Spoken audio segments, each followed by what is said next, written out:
사람이요, 저마다 살아가는 방식이 각각 달라요.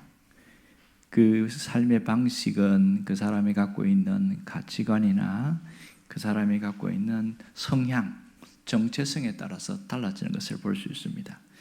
그런데요, 이게 시대마다 삶의 방식의 유행이 있더라고요. 밀레니엄 시대에, 그러니까 2000년도 초반에는 웰빙 바람이 크게 불었습니다.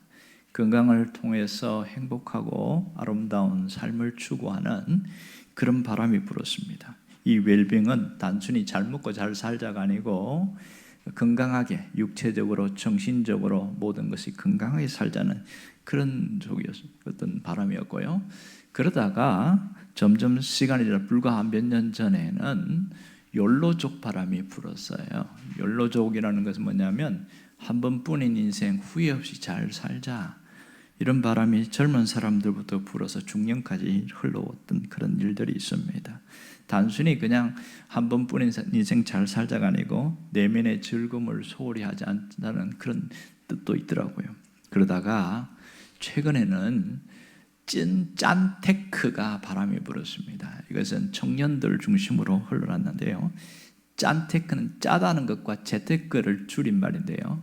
어떤 자기가 소득이 얼마 없으니까 극단적으로 지출을 줄여서 앞으로 미래를 위해서 투자에 집중하는 그런 것을 짠테크합니다. 사실은 이건 무난하기보다는 생존 방식이라고 말할 수 있겠지요. 이렇게 시대마다 그 사람의 어떤 경제 상황에 따라 삶의 방식이 조금씩 달라지는 것을 알 수가 있습니다. 하지만 변하지 않는 게 있어요. 신앙생활의 방식은 세월이 흘러도 거의 변하지 않습니다. 신앙생활하는데 보면 똑같이 교회를 나오는데 세 종류가 있다, 이렇게 얘기를 하고 있어요. 첫 번째는 하나님을 전적으로 믿고 사는 그런 사람, 이런 방식이 몸에 배어 있어서 무슨 소리 하냐가 하나님이 제일이지 이러면서 살아가는 사람이 있고요. 또 두 번째는 하나님을 믿기는 하지만 그래도 내 생각과 내 경험이 더 중요해. 그래서 자신의 경험과 생각을 더 의지하면서 살아가는 이런 방식이 또 있어요. 그런가 하면 아주 이것도 저것도 아닌 애매한 사람이 있습니다. 이것을 예수를 믿지만 우유부단한 사람, 이렇게 나타난다고 합니다. 자, 그러면 이 우유부단한 사람이라고 해서 미련한 건 아니에요. 자신이 상당히 나는 신중한 사람이다, 이렇게 생각한다는 거예요. 그런데 문제는 신앙 안에서 우유부단한 사람은 자신이 착각을 하고 사는 경우가 많다는 거예요. 무슨 착각을 하느냐면 내가 믿음이 좋다, 그런 생각을 한다는 거예요. 그런데 밖에서 봤을 때, 믿지 않는 불신자가 봤을 때 저 사람 진짜 예수 믿는 거 맞아? 그렇게 느껴지는데 자기 자신은 나는 믿음이 제일 좋아, 이렇게 착각한다는 겁니다. 이게 가장 심각한 문제다, 이런 얘기합니다. 두 번째 사람은 내가 정신 차려야지, 내가 하나님보다 내가 세상을 더 좋아하고 내 생각대로 갖구나, 바뀔 수가 있는데 이 세 번째 사람 잘 안 바뀐답니다. 왜냐하면 자기 착각 속에 있기 때문에 그렇습니다. 분명히 믿음이 없는데 믿음 좋다고 생각하니까 이렇게 힘든 일들이 있습니다. 그래서 오늘 이런 사람이라 할지라도 바뀔 수 있는 방법인데 그게 뭐냐? 진짜 믿음이 뭔지 그것을 알면은 변화가 된다는 겁니다. 믿음이라는 게 추상적이잖아요. 눈에 보이지 않고 뜬구름 잡는 것 같은데 그게 뭔지를 모르기 때문에 사실 안 바뀐다, 이렇게 얘기해요. 오늘 진짜 믿음의 본질, 믿음의 어떤 핵심이 뭔지를 성경이 이야기하고 있는데 이것을 딱 깨달으면, 아는 게 아니고 깨달으면 사람이 달라진다는 것을 얘기합니다. 자, 그러면 오늘 우리가 발견할 수 있는 진짜 믿음을 히브리서 11장에서 잘 얘기해 주고 있는데요. 이 히브리서 11장 전체는 진짜 믿음이 뭔지를 이야기합니다. 그래서 아주 서론적으로 1절에서 3절까지는 믿음의 핵심, 믿음의 본질을 얘기를 해요. 그런 다음에 4절부터 40절까지는 믿음으로 살았던 사람들에 대해서 쫙 자세하게 이야기합니다. 마치 다양한 무지개보다 더 다양한 빛깔처럼 16명의 사람들이 나와서 믿음은 이런 거야 하고 각각 그 사람의 특성에 맞는 나는 이 믿음을 드러내고 있는데요, 이렇게 보여주고 있습니다. 여러분, 성경에 믿음이란 말이 굉장히 많이 나오는 것이죠. 무려 신약 성경만 해도요, 믿음이란 단어만, 믿는다, 믿음 이런 단어가 491번 나와요. 그리고 이 사복음 중에 제일 많이 나오는 것이 요한복음인데, 요한복음은 무려 98번 나오고요, 우리가 읽은 히브리서 전체만 해도 36번 나옵니다.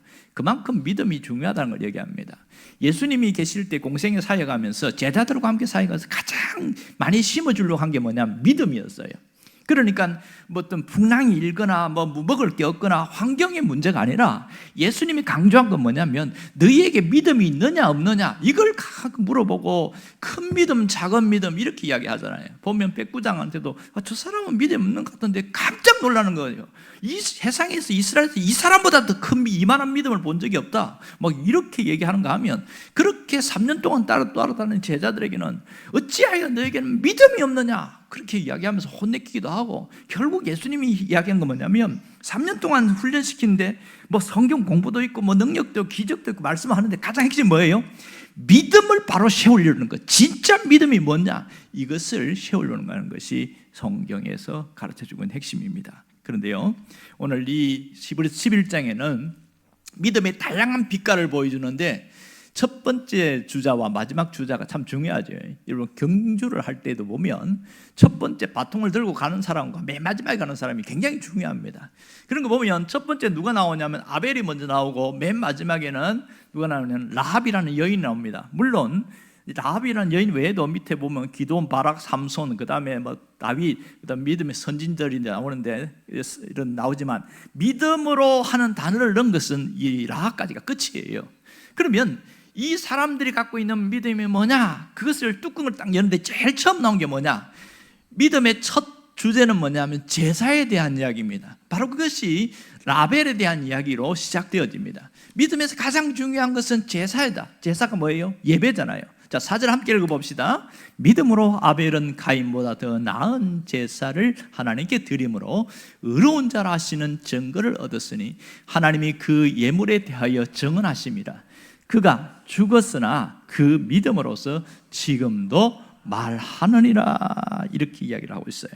여러분, 믿음의 첫 주자가 바로 아벨인데, 아벨에게서 보여준 것은 더 나은 제사를 드렸다 이렇게 이야기합니다. 더 나은 제사가 뭘까요?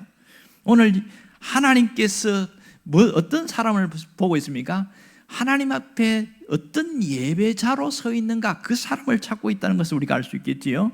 여러분, 하나님은 예배를 드리는데 그냥 앉아있는 사람이 아니고 참된 예배 드리는 자를 찾고 있어요. 누가 정말 진실된 예배를 드리는 자인가, 그런 사람을 찾고 있다는 겁니다. 그래서 제일 먼저 아벨을 등장시키는데 뭘 시작해요? 제사를 이야기하고 있잖아요. 제사가 예배라고 이야기했죠. 자, 그러면 여기에서 숨은 사람이 나옵니다. 믿음의 첫 번째 주제가 제사인데 여기에 아벨의 숨은 사람이 누굴까요? 가인입니다. 창세기 4장에 보면 가인이 제사를 드리고 아벨이 제사를 드린 이야기가 나오는데, 이 히브리서 11장에는 가인은 쑥 빼고 아벨만 이야기합니다. 왜냐하면 가인의 제사는 하나님이 받지 않았기 때문에 그렇습니다. 특별히 우리가 여기서 어떻게 아벨은 더 나은 제사를 드렸을까, 이게 의문점이죠. 그러면 여기에서 반대로 왜 가인의 제사는 받지 않았을까, 이게 의문점이 됩니다. 가인의 직업이 문제인가, 아벨의 직업이 문제인가? 여러분, 아벨은 농사꾼이 아니고 양치는 목동이었잖아요. 그리고 뭘로 드렸냐면 양을 드렸어요. 그러면 직업이 문제인가 재물이 문제인가, 이런 고민을 할 수 있지요. 가인은 농사를 짓는 농사꾼이었고 자기의 농사 지은 것 중에서 그걸 드리고 그렇게 했단 말입니다.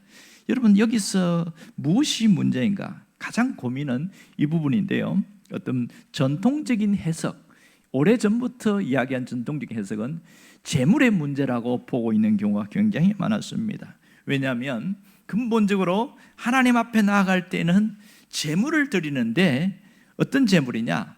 하나님이 짐승을 잡아서 드려야 된다, 이런 의식을 갖고 이렇게 얘기했습니다. 그래서 짐승을 잡을 때 피가 흐르지 않습니까? 피의 제물을 드리는 것, 하나님이 그걸 기뻐하신다 그러는 거예요. 그 근거가 뭐냐? 그것은 아담과 하와가 벌거벗고 있을 때 그들이 그 나뭇잎으로 이렇게 그 옷처럼 가리고 있었잖아요. 그런데 하나님이 짐승을 잡아서 가죽옷을 입혔거든요. 가죽옷을 입히고 그렇게 해서 한 것을 에덴에서 쫓겨났을 때에 그때 이 가인과 아벨 자녀에게 가르쳤다는 거예요. 하나님 앞에 제사를 드릴 때는 짐승을 드려야 된다, 이렇게 가르쳤다는 거예요. 왜냐하면 죄인은 핏값이 있어야 사함을 받게 된다, 그렇게 얘기했다는 거예요. 그래서 아벨은 양을 잡아서 드렸고 가인은 이 아버지의 말을 그냥 대충 듣고 그래서 자기가 하고 드리고 싶은 대로 무시하고 그냥 드렸다, 이런 얘기를 하는 거예요. 이게 상당히 설득력이 있거든요. 좀 더 확대하면은 아벨의 제사는 예수님을 가리키는 십자가의 예표고, 가인은 자기의 노력과 자기의 생각대로 자기의 방법대로 구원받으려고 하는 의의 예표다, 이렇게 얘기를 하고 있어요. 이게 전통적인 어떤 그 해석입니다. 근데 상당히 설득력이 있긴 합니다. 이것은 또 성경의 교리와도 일치하기 때문에 예수님의 십자가를 강조하는 그런 면에서는 상당히 도움이 되고 있습니다. 피의 제사라는 것, 왜냐하면 히브리서 9장 22절을 보면 피 흘림이 사한 적 없다, 피 흘림이 있어야 된다, 그 얘기를 강조하고 있단 말이에요. 그래서 피의 제사가 중요하구나, 그렇게 받아들여져요. 그런데 성경을 보면 창세기 4장 4절에 가만히 읽어보면 아벨은 자기도 양의 첫 새끼와 그 기름으로 드렸더니, 가인은 뭐예요? 땅에 소산 드렸고 아벨은 이렇게 드렸다고 그랬어요. 그런데 이 성경을 보면 피라는 말이 안 나오거든요. 아니, 피의 제물이 중요하다고 왜 피라는 단어가 왜 하나도 안 나올까? 이게 가장 우리가 질문해야 될 핵심이라고 할 수 있겠지요. 여러분, 하나님께서 피의 제사를 받으신다, 이것은 조금 설득력이 좀 떨어지기도 합니다. 물론 이 창세기 4장에 피라는 단어가 나오긴 해요. 언제 나오냐? 가인이 동생을 죽였을 때에 피를 흘린 것, 그때 피라는 단어가 나오지, 제사를 드릴 때는 피라는 단어는 나오지 않습니다. 그리고 가인과 아벨의 제사일 때 피의 제사는 율법이 완성됐을 때 모세 때에 그렇게 한 얘기고요. 지금은 훨씬 이전이잖아요. 그러니까 가인과 아벨에게서 굳이 피라는 것은 사실은 은밀하게 맞지 않을 수 있다는 거죠. 그리고 레위기 2장에 보면 제사가 5가지가 나오는데 꼭 피만 있는 제사가 아니고 곡식으로 드린 제사가 있단 말이에요. 그게 소제고요. 곡식으로 드린 것을 소제라고 그러는데, 이것을 흔드는 것을 요제라고 그러고, 높이 올리면 거제고, 그리고 불로 태우면 화제고, 이렇게 태우는 방법이 다 달라지는데 이 곡식으로 드린 것도 있단 말이에요. 근데 꼭 피에 제사해야 된다는 것은 사실은 어떻게 어떤 설득력이 좀 떨어진다고 할 수 있겠지요. 또 하나는 뭐라고 그러냐면, 가인, 하나의 해석은 가인은 악한 삶을 살았고 아벨은 의로운 삶을 살았다, 그렇게 얘기하는 거예요. 그 근거가 뭐냐면 오늘 히브리서 11장 4절에 보면 그가 의로운 자라는 증거를 얻었나니, 이렇게 이야기하면서 그렇구나, 아벨은 의로운 자라고 했으니까 의로운 삶을 살았구나, 그렇게 얘기를 해요. 그런데 창세기 4장과 이 히브리서 11장 4절을 가만히 읽어보면 이것은 제사를 드리고 난 다음에 하나님이 인정하는 부분이었거든요. 하나님이 아벨에 대해서 의롭다고 이야기했고, 그리고 가인도 제사를 드린 이후에 너는 살인자야, 동생을 죽였으니까 살인자라고 얘기했단 말이에요. 그러니까 제사를 드리기 이전에 가인과 아벨이, 가인은 아주 악하고 아벨은 의롭다는 그런 구절이 전혀 없어요. 전혀 없기에 굳이 이렇게까지 해석을 하는 것은 조금 지나칠 수 있다, 이런 얘기죠. 그런데 우리가 히브리서 11장 4절에서 이 아벨의 제사에서 어떤 상당히 설득력이 있는 그런 것을 찾을 수 있는데, 그게 뭐냐? 바로 아벨은 가인보다 더 나은 제사를 하나님께 드렸다, 이렇게 얘기합니다. 더 나은 제사, 이게 힌트입니다.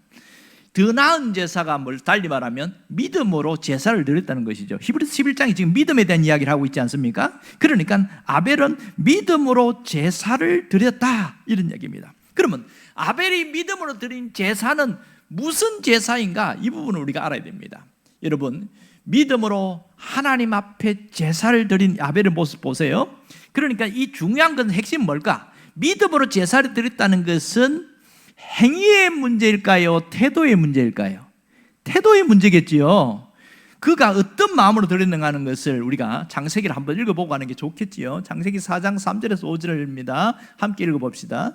세월이 지난 후에 가인은 땅의 소산으로 제물을 삼아 여호와께 드렸고 아벨은 자기도 양의 첫 새끼와 그 기름으로 드렸더니 여호와께서 아벨과 그의 제물을 받으셨으나 가인과 그의 제물은 받지 아니하신지라.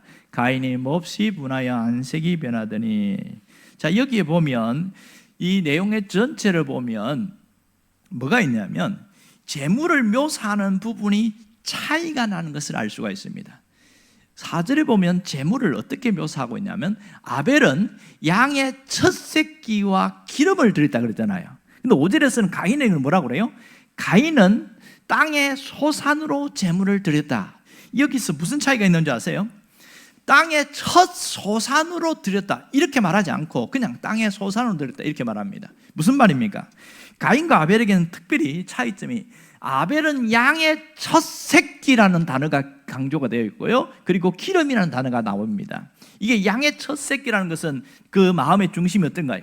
하나님 앞에 드릴 때 가장 좋은 것, 최선의 것, 최상의 것을 드렸다는 얘기잖아요. 맞지요? 하나님 앞에 굉장히 중요한 것, 아주 소중한 것을 드렸다. 고르고 골라서 아주 좋은 것을 드렸다는 그런 뜻이잖아요. 그런데 땅의 첫 소산이 아니고 그냥 땅의 소산을 드렸다 그러면 뭐 땅에서 한 것 중에 자기가 뭐 농사한 게 여러 개 있겠죠. 그 중에서 대충 아무나 골라가지고 그냥 아이고 제사해야 된다니까 아이고 그냥 갖고 온 거예요. 그래 드렸어요. 그랬더니 결국은 문제가 생겼잖아요. 자, 정리해 봅시다. 그러면 아벨은 하나님 앞에 제사 드린 중심이 뭐예요? 누구 중심이에요? 하나님 중심이고 하나님이 먼저라는 말이 강조가 되잖아요. 아벨은 뭐예요? 가인 뭐예요? 나 자기 중심이죠. 그리고 내가 먼저라는 것이 더 우선적임을 알 수가 있습니다. 결국은 여기 보면 그의 그것은 성품의 문제도 있긴 하지만 성경에서 이야기하는 거 보면 제물에 굉장히 중요합니다. 만일 가인의 이 제물의 자체가 심각한 문제가 있다면 가인의 제물은 받지 아니하시고 이렇게 이야기해야 되는데 가인과 그 제물을 받지 않았다 이렇게 표현하고 있어요. 그런 걸 보면 단순히 제물만의 문제는 아니고 제물을 드릴 때의 그 마음의 중심이 어떠했는가를 정확하게 볼 수가 있는 것이죠. 여러분, 제물 자체만 문제가 있다면, 곡식이 문제가 되면 가인의 제물을 받지 않으시고 이렇게 되는데 제사 전체를 하나님이 안 받았다는 거예요. 그러면 가인 존재 자체를 받지 않았다 이렇게 알 수 있습니다. 여러분, 제사를 드린다는 것은, 예배를 드린다는 것은 내 존재, 나의 전부를 하나님 앞에 드리는 것임을 알 수가 있습니다. 결국 가인과 아벨의 차이를 우리가 가만히 봐야 돼요. 눈에 보이는 형식보다 더 중요한 것은 내용이고 태도라는 것을 알 수가 있습니다. 아벨은 마음을 다하여 하나님을 사랑하는 그 마음으로 드릴 가장 좋은 것을 고르고 골라서 드렸지만 가인은 그렇지 않았다는 것이죠. 드리긴 드리는데 뭐 이것 해도 괜찮겠지, 그냥 자기 눈에 대충 괜찮다고 생각하는 거, 마음을 다하지 않았다는 겁니다. 그러면 제물과 함께 보이지 않는 게 뭐예요? 내 마음이라는 겁니다. 마음이 어디에 있느냐, 이게 중요하죠. 여러분, 가장 중요한 것은 우리가 하나님 앞에 예배 드릴 때에 무엇이 더 우선적인가, 이게 중요합니다. 우선순위가 중요한 것이죠. 제사 드리는 모습에서 가인과 아벨의 어떤 제사 드리는 모습, 태도를 보면서 우리가 우선순위가 참 중요하구나, 이걸 알 수 있습니다. 이걸 어떻게 알 수 있냐면, 자, 하나님 앞에 바치는데 가장 귀중한 걸 드리는데요, 잠언에서도 보면, 잠언 3장 19절인가요? 거기도 보면 그런 얘기를 하고 있잖아요. 내 제물과 내 소산물의 처음 익은 열매로 여호와를 공경하라. 보면 여기에 그냥 내 소산물로 공경하라 하지 않고 처음 익은 열매니까 뭡니까? 가장 첫 번째, 가장 좋은 것이잖아요. 이걸로 공경하라 그랬으니까 하나님이 원하는 것은 그 사람이 드리는 소산물과 함께 그 마음이라는 것을 우리가 알 수 있습니다. 여러분, 첫 번째 거 드리든 두 번째 거 드리든 하나님께 드리면 됐지, 굳이 꼭 첫 번째 거 드려야 됩니까? 그렇게 생각하는 사람은 성경 잘못 본 거죠. 성경은 처음이라는 단어를 굉장히 중요하게 했습니다. 첫 번째 소득이라는 것은 내게 가장 귀중한 것이라는 그런 뜻이 있습니다. 요즘은 경우가 드물지만은 옛날에 신앙을 가진 부모들이 자녀들에게 교육할 때 하나님 앞에는 첫 것을 드려야 된다, 그런 얘기를 많이 했어요. 그래서 자기 삶에서 가장 귀중한 것을 바치려는 그런 마음이 있었습니다. 아르바이트를 하든지 취직을 하든지 직장을 구해서가 처음 월급 받으면 처음 소산물을 하나님 앞에 드리라, 이렇게 해서 교육을 하고 그렇게 드리는 자녀들이 많이 있었습니다. 내 가까운 분들 중에서도 우리 가운데서도 그런 분이 있는데요, 제가 보니까 사실 생각해봐요. 그렇게 어렵게 막 공부하고 자격 따고 그렇게 해갖고 취직을 했어요. 한 달 동안 해서 월급 받았습니다. 쓸 데가 얼마나 많습니까? 이거 갖고 부모님에게 또 맛있는 것도 사주고 싶고 좋은 것도 선물도 사주고 싶고 나 옷도 사야 되고 가방도 사야 되고 뭐 또 사야 되고 살 게 얼마나 많은데 이걸 다 들이봐요. 못 사잖아요. 그리고 그 삶이 어떻게 되겠어요? 굉장히 힘듭니다. 차비도 당장 없잖아요. 하나도 없으니까. 그런 힘겹고 허리띠를 꽉 졸라매야 되고 부모님 앞에 또 다시 한번 손 벌려야 되는 그런 상황이 펼쳐진단 말입니다. 그래서 처음 소산물, 처음 익은 열매를 드리는 것은 굉장히 어려운 일입니다. 이것은요, 거의 자기가 희생이라는 게 뭔가, 하나님 앞에 드릴 때 희생이라는 게 뭔가를 깨닫게 되어지는 그런 일들이 생깁니다. 그럼에도 불구하고 내가 하나님 앞에 기쁜 마음으로, 즐거운 마음으로 드리게 된 것은 그 이후에 하나님이 부어주심이 놀라운 것을 깨닫게 되어지고 나는 하나님 앞에 가장 소중한 걸 드린다는 그 마음 전체를 드린 거죠. 그러니까 처음 것을 드렸으니까 이 사람의 모든 것이 다 드려진 거라 보는 거거든요. 하나님은 그런 개념으로 보신다는 거예요. 그러니 얼마나 하나님 협조케 하시겠냐고. 너는 가장 좋은 것을 나에게 줬구나, 이렇게 하나님 보신다는 겁니다. 여러분, 우리가 예배를 드릴 때도 마음이 담겨있지 않는 예배, 마음이 담겨있지 않는 예물은 하나님이 그렇게 원하지 않으셔요. 하나님은 내 마음을 더 중요하게 본다는 것을 잊지 않기를 원합니다. 사람은 눈에 보이는 걸 볼 줄 몰라도 하나님은 그 사람이 어떤 중심을 가지고 있는가, 그걸 항상 본다는 것을 놓치지 말아야 됩니다. 여러분, 겉은 종교적 행위와 어떤 포장지가 굉장히 멋있어서 와, 저 사람은 예배를 잘 드리는구나, 뭐 그렇게 보일지 몰라도 하나님도 과연 그렇게 보냐는 거예요. 하나님은 외적 행동보다 뭘 봐요? 내면의 태도를 먼저 본다는 것을 놓지 않기를 원합니다. 우리가 하나님 앞에 예배 드리는데 내 안에서 분노가 가득한 마음으로 씩씩거리면서 와서 예배 드려요. 그 예배가 올바른 예배가 아니잖아요. 그리고 누군가가 막 이렇게 막 용서 못해 이러면서 막 화가 나가지고 왔고 미워하는 마음으로 예배 드려요. 이 올바른 예배 아니거든요. 예수님 뭐라고 이야기하는지 아시죠? 마태복음 5장에 가면 야, 누군가가 서로 의견이 불치갖고 뭔가 다툼이 일어나고 오해가 일어나고 한번 그렇게 마음 상한 일이 있으면 예배 드리다가 예물 드리지 말고 가서 그 사람과 화해하고 와서 예배 드리라, 이런 얘기를 할 정도니까 얼마나 중요하냐면 하나님은 마음의 태도, 마음의 중심을 보신다는 거예요. 어떤 분은 세상에서 막 전화로 막 육두문자 써가면서 온갖 험한 말을 써놓고 예배 왔고 아무렇지도 않죠 이렇게 왔는데 그건 하나님이 원하는 부분이 아니라는 얘기예요. 그럼 어떻게 해요? 내가 실수할 수 있고 잘못할 수 있잖아요. 그럼 어떻게 해요? 하나님 앞에 기도할 때 그 시간에 회개하고 하나님의 내 마음을 청소하는 이것을 먼저 해야 되는 거죠. 우리가 손님이 와도 집안에 대청소를 합니다. 제가 신방을 다니면서 가는데요, 그 집에 가보면 깨끗하게 해놨어요. 제가 보지도 않는 곳까지 싹싹 청소해요. 베란다까지 청소해요. 제가 베란다 안 가보거든요. 깨끗하게 해놔. 왜 그래요? 그만큼 자기 마음을 비운다는 거, 깨끗하게 맞는 그렇게 귀하게 여긴다는 거잖아요. 그러면 하물며 하나님 앞에 예배 드리면서 내 속이 더럽고 시커매가지고 예배 드리고 그게 하나님 받으시겠냐고요. 대청소를 해야죠. 우리는 회개를 상당히 부정적으로 보는 분들이 많이 있습니다. 여러분, 회개를 안 하는 사람은요 죽어도 회개 못합니다. 그러나 회개를 많이 하는 사람은요 그 마음이 청결하고 깨끗해진 걸 알 수 있습니다. 그래서 예배 드리기 전에 미리 잡담하지 말고 제일 먼저 할 것은 하나님 앞에 자신을 돌아보고 감사할 수 있는 건 감사하고, 그 다음에 뭔가 마음에 불편하고 답답하고 끄리낌 있는 거 뭐 해요? 대청소 해야죠. 대청소를 주님의 보혈로 나를 씻어달라고 하고, 하나님 내가 이렇게 잘 하려고 했는데 내 마음대로 안 됩니다. 하나님 나를 새롭게 해달라고. 그렇게 싹 청소한 다음에 예배 드릴 때에 그 예배를 하나님이 받으신다는 걸 놓지 않기를 바랍니다. 여러분, 마음이 없는 고백, 마음이 없는 감사, 마음이 없는 찬송은 하나님이 받으시지 않는다는 걸 알아야 된단 말입니다. 그러면 어떻게 해야 돼요? 마음이 있는 믿음의 예배가 진짜 하나님이 받으신다는 겁니다. 여러분, 하나님이 원하시는 예배는 믿음으로 드리는 예배입니다. 내 마음이 쉴 때 비로소 그것을 믿음의 예배다, 이렇게 말을 합니다. 여러분, 믿음은 태도의 문제입니다.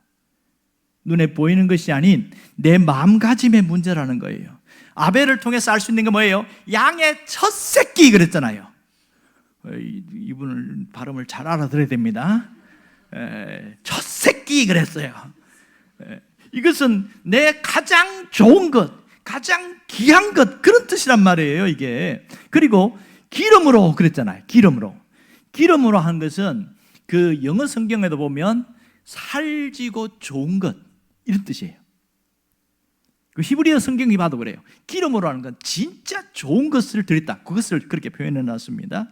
결국은 하나님이 원하시는 예배는 나의 첫 것, 내 마음을 실어서 드리는 그 예배를 원하신다는 거예요. 이게 믿음이라는 거 표현합니다. 너는 믿음으로 나에게 예배했다.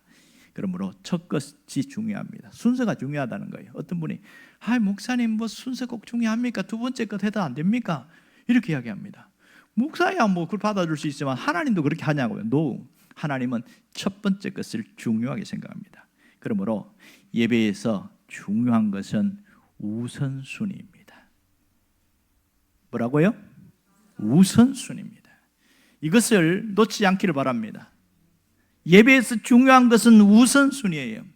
어떤 그 유명한 이야기가 있는데요, 비즈니스 스쿨에서 있었던 얘기인데, 비즈니스 스쿨이라는 게 어떤 뭐 석사 과정에 있는 MBA를 하는 사람이나 경영학을 공부하면서 따로 공부하는 그런 사람들이 어떤 공부하는 과정인데요, 거기서 유명한 강사가 와서 이 사람이 시간 관리에 대해서 강의를 잘하는데, 이분이 한 번은 실물을 가지고 왔어요. 강의 중에 의왕을 이렇게 가져와갖고 의왕을 갖고 이제 강의를 하다가 이제 이렇게 하는 겁니다. 자, 여러분, 자 보십시오. 제가 그러면서 이 밑에서 큰 돌, 중만한 돌을 갖고 하나씩 그냥 채워갖고 약간 그 의왕 위에까지 채웠어요. 여러분 다 찼습니까? 안 찼습니까? 어떤 분이 예, 다 찼습니다, 그렇게 이야기하는 거예요. 그런데 틀렸습니다 그러는 거예요. 그러고 나서 요만한 조약돌이 있지요, 손가락만한 거, 조약돌을 끄집어내고 싹 넣으니까 그 사이사이로 싹 들어가잖아요. 그러고 나서 또 묻습니다. 여러분 다 찼습니까? 안 찼습니까? 그 다음에 눈치 빠르니까 뭐라 그래요? 안 찼습니다, 이렇게 이야기하는 거예요. 맞습니다, 아직 비어 있습니다. 그러더니 옆에 있는 모래주머니를 끄집어내가지고 싹 붓는 거예요. 그럼 어떻게 됩니까? 그 의왕 속에 모래가 싹 스며들어가지 않습니까? 그리고 또 물어보는 거예요. 여러분 다 찼습니까? 안 찼습니까? 여러분 뭐라고 이야기해야 돼요? 눈치 빠른 사람은 안 찼습니다, 이렇게 말합니다. 맞습니다, 맞고요, 이러면서 이제 옆에 있는 물을 갖고 이제 의왕에다 붓는 거예요. 확 부어갖고 이제 의왕 위에까지 차랑 차게 했더니 이제는 어때요? 예, 다 찼습니다, 잘 대답했습니다. 그러면서 오늘 강의의 핵심이 무엇인지 누가 대답해 보실래요? 이렇게 했어요.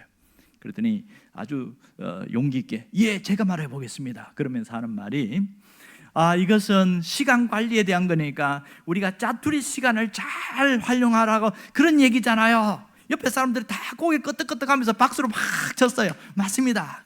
그랬더니 이 강사가 아닙니다, 그렇게 볼 수 있겠지만 제가 의도한 건 그게 아닙니다, 우선순위입니다, 이렇게 이야기했어요. 그러면서 뭐라고 그러냐면, 만일 거꾸로 물을 가득 넣고 거기다가 모래를 채우면 어떻게 될까요? 물이 넘치겠지요? 그러다가 그 다음에 조약돌을 넣으면 어떻게 될까요? 더 넘치겠지요? 큰 돌을 넣으면 어떻게 될까요? 더 넘치겠지요? 어떻게 됩니까? 정상적이지 않다는 거예요. 우리가 살다 보면 큰 일, 중요한 일, 그리고 작은 일, 더 작은 일, 이런 게 있는데 거기에서 우선순위가 굉장히 중요합니다. 그 얘기를 강조한 거예요. 우선순위를 이야기하면서 했더니 탄성을 짓는 거예요. 내 삶 속에 큰 것, 중요한 것부터 해야 됩니다. 이상으로 강의를 마치겠습니다. 그랬더니 박수를 팍 치는 거예요. 그런데요, 이 어떤 분이 이게 굉장히 크게 꽂혔어요. 그 강의가 자기 삶을 확 바꿔놨는데 맨날 바쁘게 분주하게 정신없이 다녔는데 열심히 일을 하긴 하는데 성과가 안 나오는 거예요. 이 강의 하나가 자기를 살렸는데 자기 삶의 가장 중요한 우선순위가 뭔지 쫙쫙쫙쫙쫙 정리를 하기 시작하는 거예요. 우리 삶에서 우선순위가 얼마나 많습니까? 여러분, 정말 우선순위가 긴급한 것이 우리는 먼저 하지 중요한 걸 먼저 하지 않거든요. 그러면서 딱 정리를 하는 거예요. 긴급하면서 중요한 것, 아니면 긴급하지 않지만 진짜 중요한 것, 이렇게 딱 정리를 하는데 사람이 달라집니다. 그리고 편지를 보냈는데 한 두어 달 후인가 어떤 분이 강사한테 이메일을 보낸 것 같아요. 강사님이 그때 강의가 제 인생을 바꿔놓았습니다. 이러면서 이제 여러분, 하나의 강의도 사람의 인생을 바꿔놓습니다. 그런데요, 신앙인들에게는 우선순위가 중요하다는 것, 이거 많이 들은 얘기예요. 처음 듣는 얘기 아니거든요. 그런데 진짜 내 마음속에, 내 삶 속에 이 우선순위의 변화가 있느냐는 거예요. 사실 보면 예수를 믿는다고 하지만 하나님이 1순위가 안 될 때가 너무 많거든요.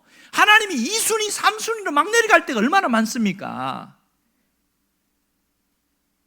성경은, 하나님은 그걸 싫어하신다는 거예요. 예배를 드리는데 내가 중요한 일 할 때 많지만은 진짜 우선순위가 예배에 있는가 아니면 다른 데 있는가, 그걸 한번 점검해 보라고 이야기하고 있지 않습니까? 아벨을 통해서 보여주는 게 뭐예요? 아벨은 첫 것을 드렸다고 얘기했습니다. 첫 것을. 그래서 아벨을 통해서 정말 우리에게 가장 소중한 게 뭔지를 오늘 깨달아야 됩니다. 우선순위를 여러분 놓지 않기를 원합니다. 여러분, 믿음의 사람은 무엇을 더 중요시 여깁니까? 그것을 오늘 따라야 됩니다. 여러분이 종교 생활을 할 것인가 신앙 생활을 할 것인가 여러분 스스로 결정해야 됩니다. 나는 종교인인가 아니면 신앙인인가, 한번 믿음의 사람인가를 한번 돌아봐야 된다는 것이죠. 여러분, 교회 나온다고 예수 믿는다고 그냥 한다고 신앙인이 아닙니다. 믿음의 사람이 아니라는 거예요. 우선순위를 하나님을 제1순위로 놓는 이 사람이 믿음의 사람이다, 이렇게 말합니다. 아벨을 통해서 우리에게 뭐 보여주는 게 뭐예요? 깨달을 수 있는 게 뭐냐고요? 하나님은 우리에게 믿음이라는 것을 소중히 여기고, 이 믿음이라는 것을 하나님은 내가 소중히 여기기를 원하는 거예요. 그래서 믿음은 내 방식을 포기하고 하나님의 방식으로 살아가는 것이다, 이걸 얘기하고 있지 않습니까? 그런데 우리는 어때요? 거꾸로 하고 있지 않습니까? 내가 중요하게 여기는 것, 내 방식을 먼저 하고, 뭐 예배야 뭐 다음 주에 드리면 되고 그 다음 주에 드리면 되지 뭐, 그렇게 생각하는 경향이 많거든요. 아벨은 예배 드리다가 예배 드린 이후에 목숨을 걸었습니다. 어떤 분이 그런 거 쓰는 거 봤어요. 아벨에게 제사가 딱 한 번이었냐? 아니라는 거야. 성경에는 몇 번인지 얘기를 안 합니다. 근데 어떤 분이 얘기를, 제사를 드리는데 그 분이 쓴 책에 보니 그렇게 나와 있어요. 창세기 4장을 주석을 하면서 여러 번의 제사를 드렸는데 이제 가인이 와가지고, 야, 네 어떻게 해서 너의 예배만 하나님 받냐?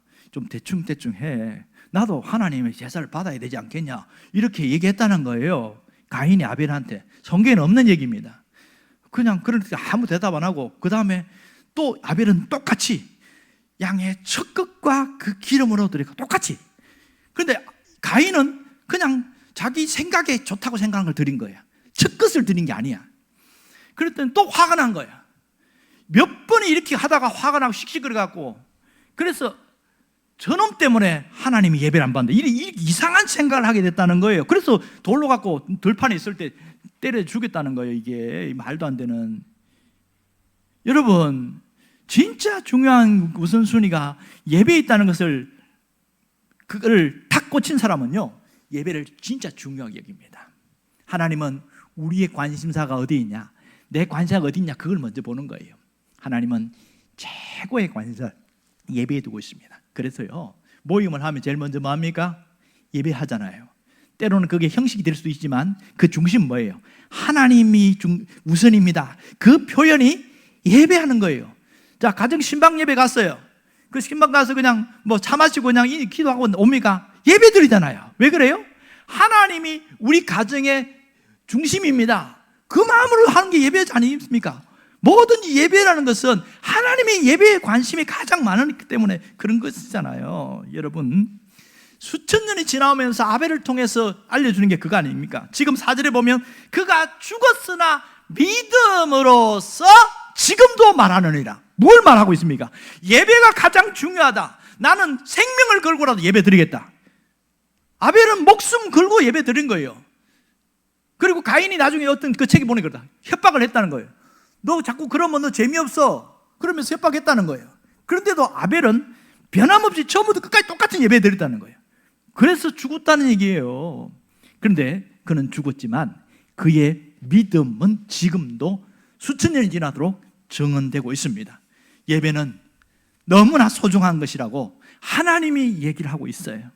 그리고 하나님이 자랑하는데 뭘 이야기하냐면 4절에 보면 그 예물에 대하여 정언하신다 이렇게 말합니다. 희한하죠?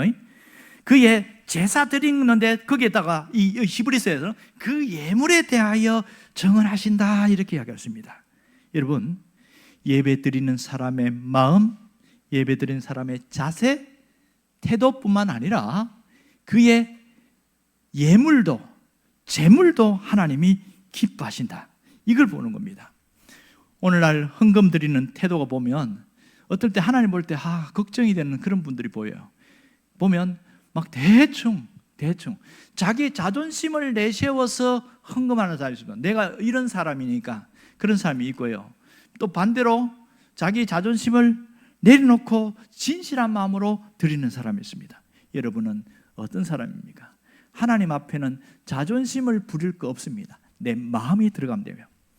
어떤 분이 그렇게 썼는데 보니까 옛날에 초등학생, 중학생도 같이 예배드리고 있는데 중학교 1학년인가 2학년인가 우리나라 사람 아니에요. 외국인이에요. 예배를 드리는데 그 집이 가난했어요. 근데 지금은 헌금바구니 안 돌리잖아요. 그때는 옛날이니까 이렇게 맨 밑에 있잖아요. 헌금바구니를 쫙 돌린 거예요. 그렇게 할 때에 얘가 돈이 하나도 없으니까 헌금할게. 그러면 뭐 1센트, 5센트도 없어요. 그래갖고 갑자기 이제 헌금위원 돌아가니까 그 바구니를 자기 뺏어갖고 엉덩이 깔고 앉았는 거예요. 그리고 헌금위원이 갑자기 인상이 확 붉어진 거예요. 이 싸가지 없는 놈 봐라. 어떻게 감히 헌금 바구니를 지 엉덩이에 깔고 앉고 있냐. 그렇게 된 거예요. 그리고 한번 딱 깔고 앉고 딱 하고 드리는 거예요. 그래서 나중에 목사님 물었어요. 야, 아까 보니까 너 헌금 바구니 깔고 앉았는데 왜 그랬니? 이렇게 물었어요. 사실은요, 제가 드릴 헌금이 하나도 없어서 하나님 제 몸이라도 받아주세요 이렇게 드렸다는 거예요. 이게 잘못 보면 상당히 버릇없는 놈으로 보이지만 이 마음 중심이 얼마나 기특한지. 그래서 그 목사님이 하나님, 이 아이의 하나님이 미래를 열어주시고 복 주시고 막 축복기도를 해주고 그랬다는 겁니다. 놀라운 일이. 그 중심이 얼마나 기쁩니까? 얼마나 좋습니까? 여러분, 우리가 그러한 중심이 있으면 좋겠어요. 돈이 있고 그거 아니고 내 마음이 담긴 예물이 되었으면 좋겠습니다. 여러분, 그럴 때 하나님이 가장 기뻐하지 않을까? 이 예물에 대하여 정언하고 있다 이렇게 말하지 않습니까? 여러분, 예배의 절정은 드림에 있습니다. 예배의 절정은 내가 드리는 것이 있어요. 뭘 드려요? 내 몸을 드립니다. 내 마음을 드리고 내 시간을 드리고 물질을 드립니다. 이것을 하나님이 귀하게 여깁니다. 여러분, 예배는 하나님 앞에 드림이 전부라는 겁니다. 그래서 예배를 본다고 이야기하지 않고 뭐라고 그래요? 예배를 드린다 이렇게 이야기합니다.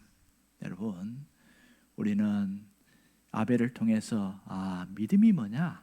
가장 소중한 것, 내 마음을 하나님께 드리는 이것이 예배로 나타나는 것, 이것이 믿음이라는 것을 배우고 있습니다. 정말 중요한 것은 내 존재 자체가 예배로 드려지기를 원합니다. 우리 교회 존재의 목적이 뭐예요? 예배에 있다는 것을 놓치지 않아야 됩니다. 그러므로 예배를 통해서 우리의 믿음이 검증됩니다.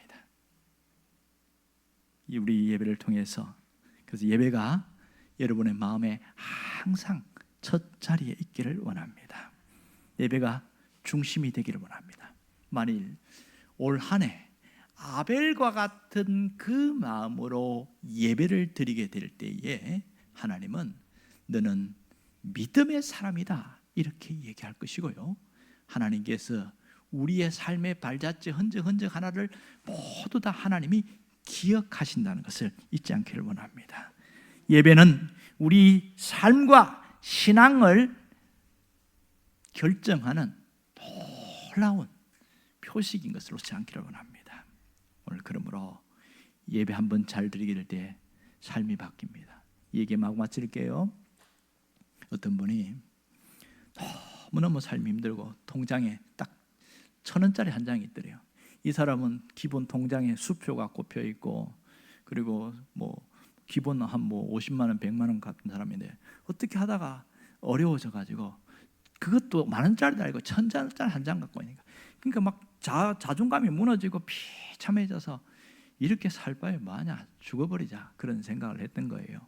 그런데 자식이 아들, 딸 둘이 있는데 5, 3살 둘이 있어요. 그러니까 자기 부인하고도 이야기하고, 내가 아무리 애써도 이제 나는 이게 다시 회생할 수 있는 기미가 안 보인다. 차라리 살지 말고 죽자 이러더니. 그러니까 아주 심각한 상황이죠. 그 할 수 어떻게 할 거예요? 시키는 대로 하게요.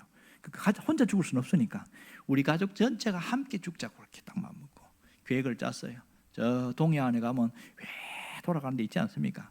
그래갖고 그냥 빵 밟아가지고 그냥 뛰어들면, 바다에 뛰어들면 뭐 그래갖고 뭐 죽으면 뭐 아이고 교통사고로 죽었구나 그럴 거 아닙니까?